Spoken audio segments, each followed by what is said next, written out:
Assalamualaikum warahmatullahi wabarakatuh. Selamat datang di materi perpajakan bersama saya Bani Al-Kausar. Pada kesempatan kali ini kita akan belajar terkait dengan penagihan pajak. Nah, adapun dasar hukum dari penagihan pajak, yang pertama ada Undang-Undang Nomor 19 Tahun 1997 tentang penagihan pajak dengan surat paksa sebagaimana telah diubah terakhir di Undang-Undang 19 Tahun 2000. Lalu yang kedua ada Undang-Undang Nomor 6 Tahun 1983 tentang Ketentuan Umum dan Tata Cara Perpajakan sebagaimana diubah terakhir di Undang-Undang Nomor 16 Tahun 2009. Yang ketiga, Undang-Undang Nomor 8 Tahun 1985 tentang Pajak Bumi dan Bangunan sebagaimana diubah terakhir pada Undang-Undang Nomor 12 Tahun 1994. Terakhir, Undang-Undang Nomor 21 Tahun 1997 tentang Bea Perolehan Hak atas Tanah dan Bangunan sebagaimana diubah terakhir pada Undang-Undang Nomor 20 Tahun 2000. Dan juga ada undang-undang yang terbaru ya terkait Undang-Undang Cipta Kerja ya, Undang-Undang Nomor 11 Tahun 2020 yang salah satunya adalah mengatur terkait dengan ketentuan umum dan tata cara perpajakan. Nah, apa itu penagihan?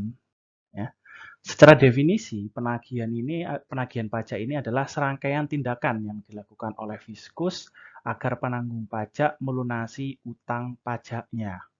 Ya, jadi kalau misalkan wajib pajak, ya, jadi saya sedikit review, sistem pemungutan pajak kita ini kan sistemnya self assessment system, di mana wajib pajak diberi kewenangan untuk hitung dan menyetorkan pembayaran pajaknya ke kas negara.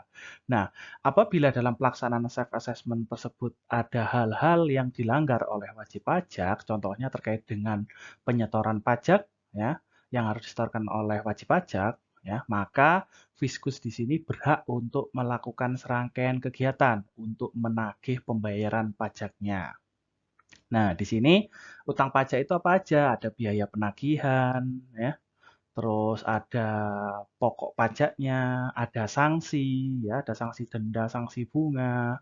Nah, di sini dengan cara memperingatkan melaksanakan penagihan seketika dan sekaligus memberitahukan surat paksa, mengusulkan pencegahan, melaksanakan penyitaan, melaksanakan penyanderaan, dan menjual barang yang telah disita. Jadi, penagihan ini nanti ada serangkaian kegiatannya yang akan dilakukan oleh Fiskus dalam rangka itu tadi untuk menagih utang pajak dari si wajib pajak. Nah, di sini terkait dengan penagihan pajak itu dibagi menjadi dua. Ada yang namanya penagihan pasif dan penagihan aktif.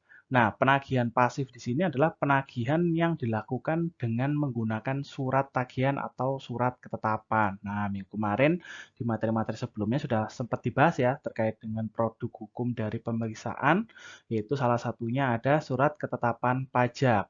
Nah, jadi dasar ya, dasarnya melakukan penagihan pajak itu salah satunya itu ada surat ketetapan ya. Jadi berdasarkan hasil pemeriksaan, wajib pajak dikenakan pajak sebesar sekian gitu, maka apabila wajib pajaknya tidak memenuhi kewajiban untuk membayar pajak yang masih harus dibayar tadi, dapat dilakukan penagihan pajak. Nah, setelah penagihan pasif, ada istilah namanya penagihan aktif. Nah, jadi nanti ini selain kita bahas penagihan pasif, kita juga akan membahas terkait dengan penagihan aktif, yaitu penagihan pajak dengan menggunakan tindakan aktif, seperti melakukan penyitaan dan lelang. Nah, berarti nanti ada dua ya mekanismenya, penagihan melalui SKP dan penagihan melalui surat paksa.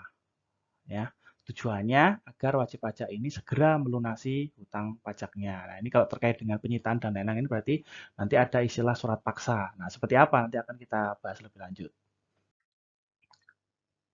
Nah, di sini adalah penagihan pajak dengan surat paksa. Apa dasarnya? Nah, dasarnya di sini adalah tadi salah satunya ada SKP, ya, surat ketetapan pajak. Ya, di sini contohnya itu surat ketetapan pajak kurang bayar, terus surat ketetapan pajak kurang bayar tambahan, terus ada surat keputusan, ada surat keputusan keberatan, surat keputusan banding. Jadi wajib pajak misalkan mengajukan keberatan, ternyata keberatannya itu ditolak sehingga menimbulkan beban pajak yang masih harus dibayar, itu bertambah, maka apabila wajib pajaknya tadi tidak menjalankan kewajibannya untuk melunasi pajaknya tadi, maka bisa dilakukan proses penagihan pajak dengan surat paksa, ya.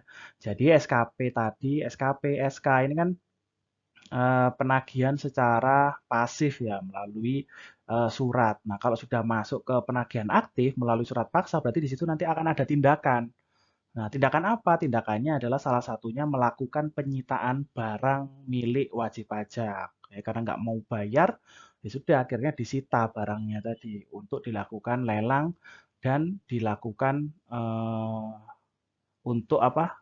Membayar hutang pajaknya tadi berdasarkan hasil lelang yang dilakukan.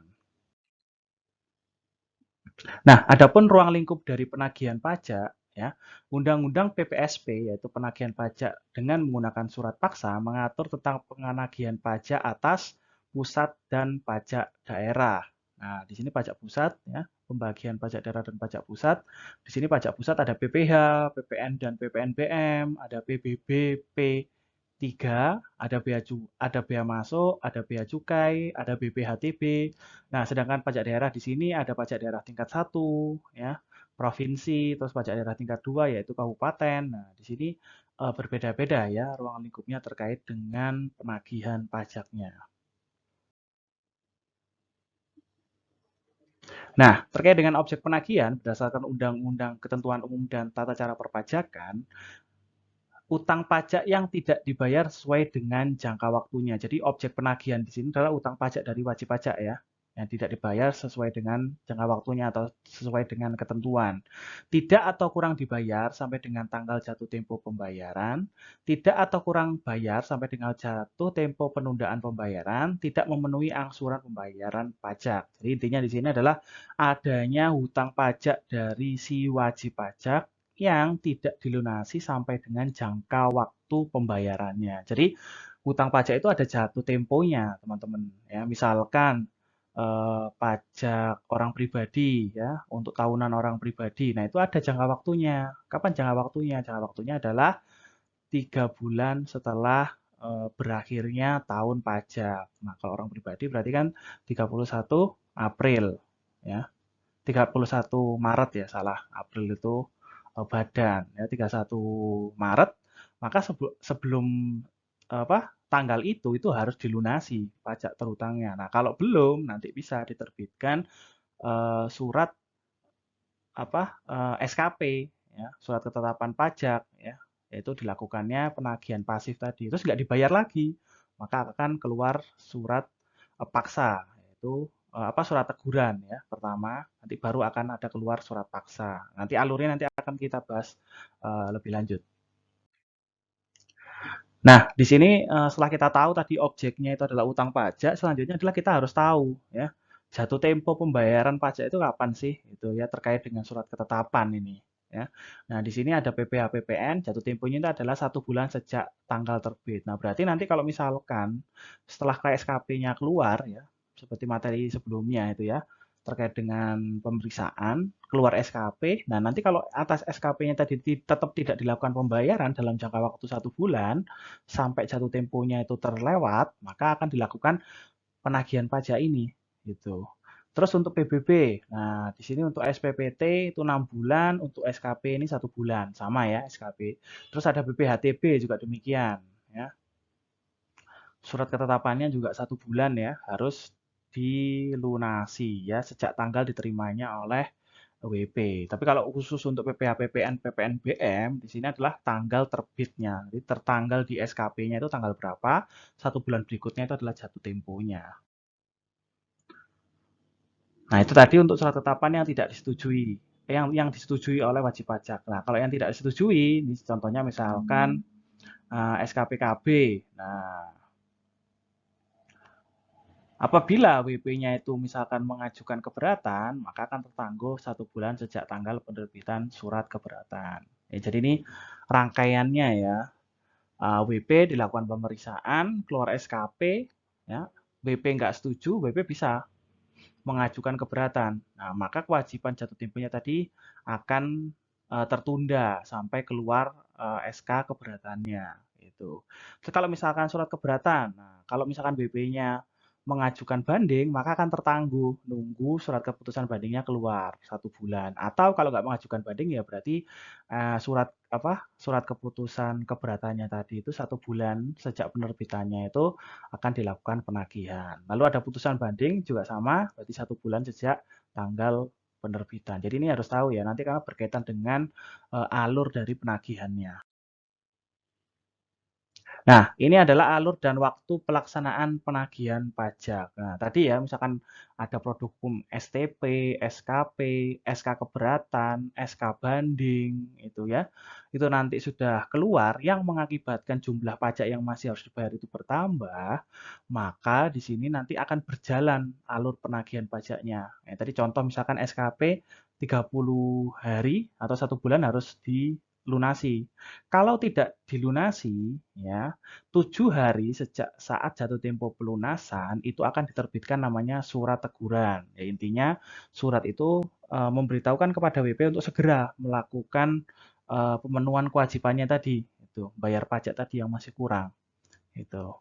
Nah, terus kemudian misalkan setelah 7 hari terbitkan surat teguran, masih nggak dibayar, gitu ya.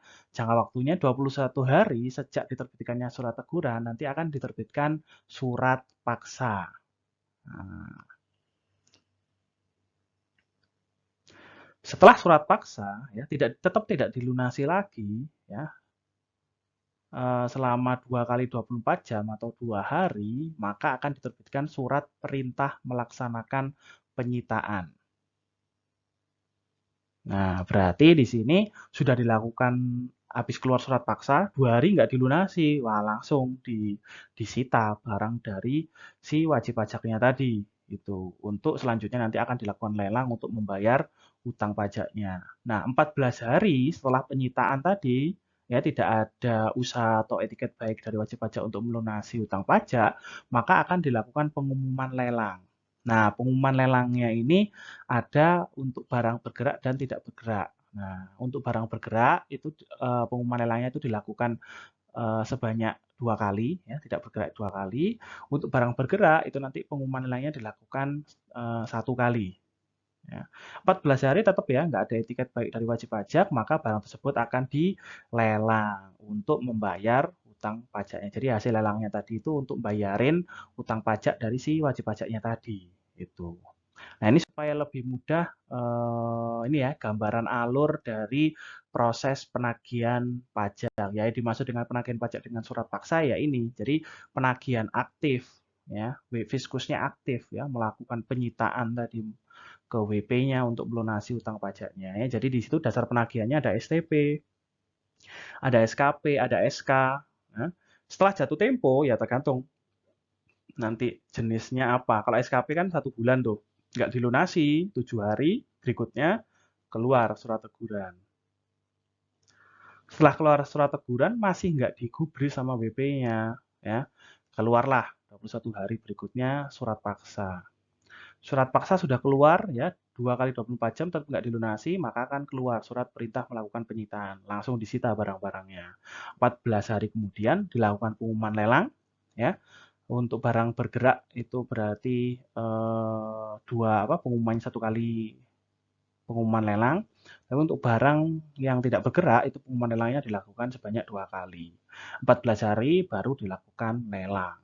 Jadi seperti itu. Nanti dilelang, terus dari hasil lelangnya tadi itu uangnya itu akan digunakan untuk membayar utang pajak dari si wajib pajak. Jadi sering ya.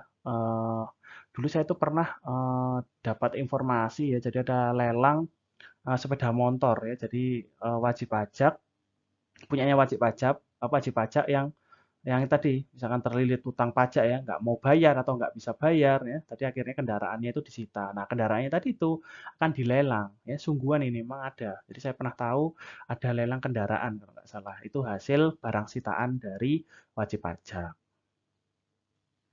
Jadi sama seperti pegadaian gitu misalkan kalian gadaikan barang kalau kalian nggak bisa bayar dalam jangka waktu yang sudah ditentukan ya jatuh tempo itu nanti barang kalian akan dilelang. Jadi konsepnya itu seperti itu.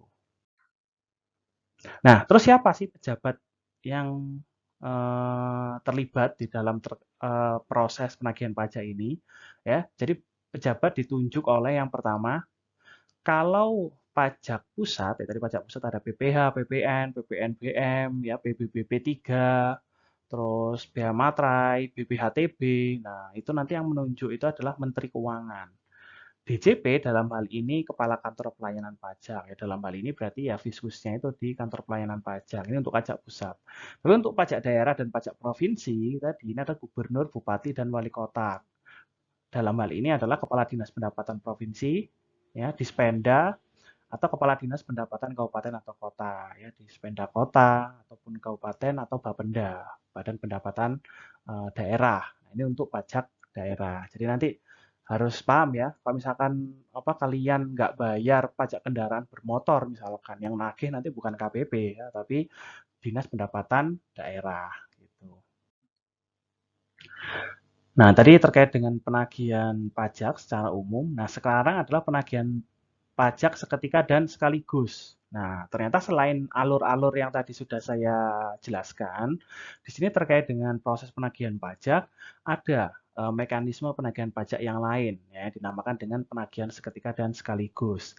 Tindakan penagihan pajak seketika dan sekaligus ini adalah tindakan penagihan pajak yang dilaksanakan oleh jurusita pajak kepada penanggung pajak tanpa menunggu tanggal jatuh tempo pembayaran yang meliputi seluruh utang pajak dari semua jenis masa pajak dan tahun pajak. Nah, jadi bisa jadi proses penagihan pajaknya itu tidak mengikuti alur tadi, nggak nunggu 1 bulan berakhir baru dikeluarkan surat teguran gitu, enggak. Tapi bisa dilewati. Nah, dalam hal apa?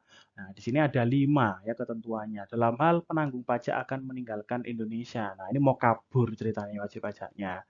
Maka penagihan pajaknya nanti bisa langsung dilompati tanpa nunggu jatuh tempo pembayaran, langsung dilakukan penagihan gitu. Penanggung pajak memindah-tangankan barang yang dimiliki. Nah, ini barangnya dijual gitu mungkin ya, atau dipindahkan. Nah, maka proses penagihan pajaknya tadi itu bisa langsung di skip ya, nggak usah nunggu jatuh tempo langsung ditagih.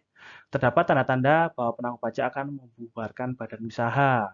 Ya, ini sama ya.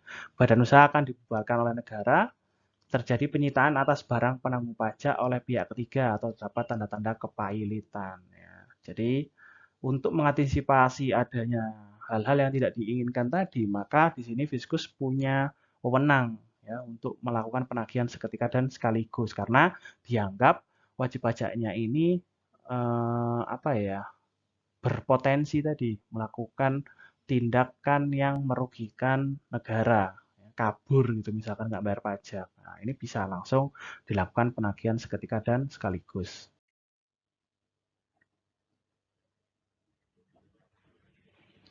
Nah, di sini terus juga ada istilah surat paksa ya tadi. Penagihan dengan surat paksa dilakukan apabila tagihan pajak tidak atau kurang bayar sampai dengan tanggal jatuh tempo pembayaran. Apabila wajib pajak lalai melaksanakan kewajiban membayar pajak dalam waktu sebagaimana ditentukan surat teguran, maka penagihan selanjutnya dilakukan oleh juru sita pajak. Ya tadi ya, dia udah ditegur, tetap nggak bayar, nah maka nanti akan ada proses penagihan dengan surat paksa tadi ya, karena akan ada hubungannya dengan penyitaan barang dari si wajib pajak gitu. Terus penyitaan. Nah, penyitaan ini adalah tindakan jurusita pajak untuk menguasai barang dengan penanggung pajak guna dijadikan jaminan. Ya tadi ya, kalau misalkan sudah keluar surat paksa 2 hari ya, 2 kali 24 jam nggak digubris sama WP-nya, WP-nya nggak menunjukkan itikat baik untuk melakukan pelunasan pajak, maka akan dilakukan penyitaan tadi. Surat perintah melakukan penyitaan. Jadi SPMP itu 2 kali 24 jam setelah dikeluarkannya surat paksa.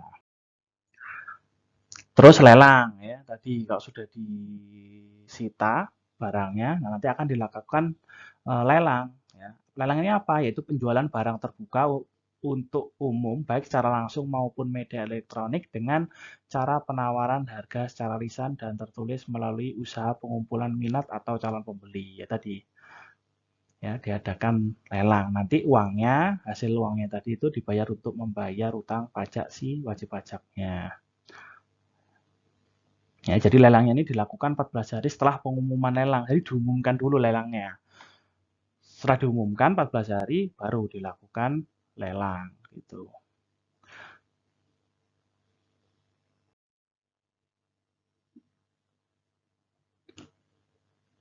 Oke, selanjutnya terkait dengan pencegahan dan penyanderaan ya. Oh iya, tadi itu terlewat terkait dengan lelang ya.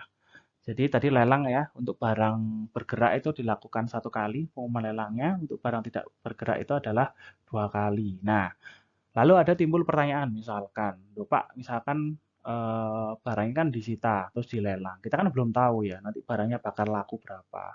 Kalau misalkan nanti barangnya ternyata setelah dilelang duitnya masih kurang gimana? Nah, kalau duitnya masih kurang, berarti nanti Fiskus akan melakukan penyitaan lagi. Gitu.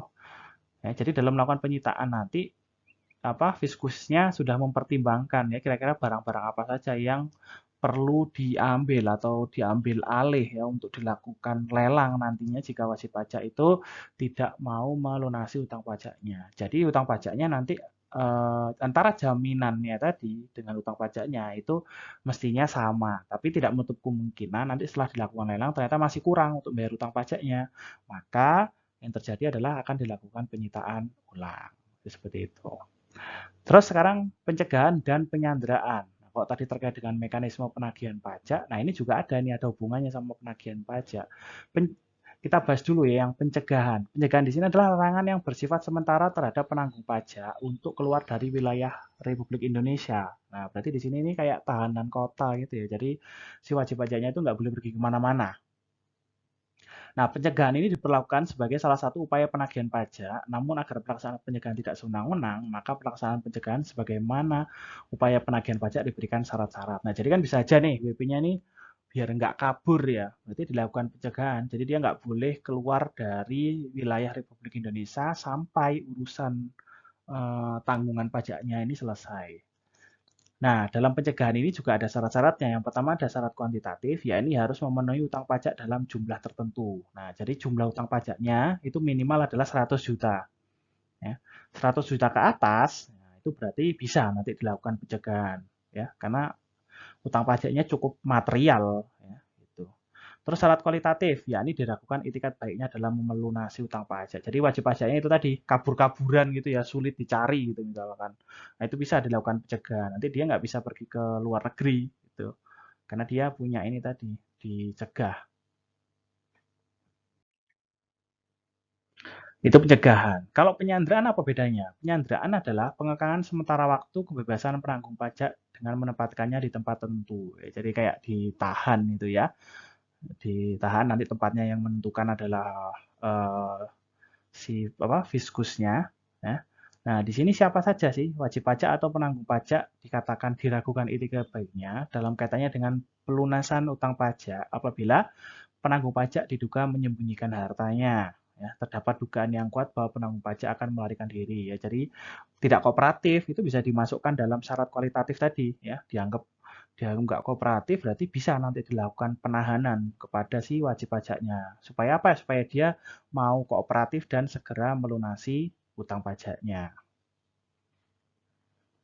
Tapi apakah semua dilakukan seperti ini? Ya tidak. Ya kalau misalkan tidak perlu dilakukan pencegahan atau penyanderaan ya, maka proses penagihan pajaknya tadi normal tadi. Ya, dikeluarkan surat teguran diabaikan, keluar surat paksa diabaikan, keluar surat perintah melakukan penyitaan, diabaikan lagi, maka akan dilakukan pengumuman lelang, tetap diabaikan, maka akan dilakukan lelang gitu. Terus gugatan. Nah, jadi terkait dengan peraturan perpajakan itu tidak hanya mengatur terkait dengan kewajiban dari wajib pajak, tapi juga mengatur terkait dengan hak dari si wajib pajak. Jadi kalau wajib pajak merasa bahwa dalam pelaksanaan penagihannya tadi itu ada hal-hal yang melanggar prosedur, nah itu bisa diajukan gugatan.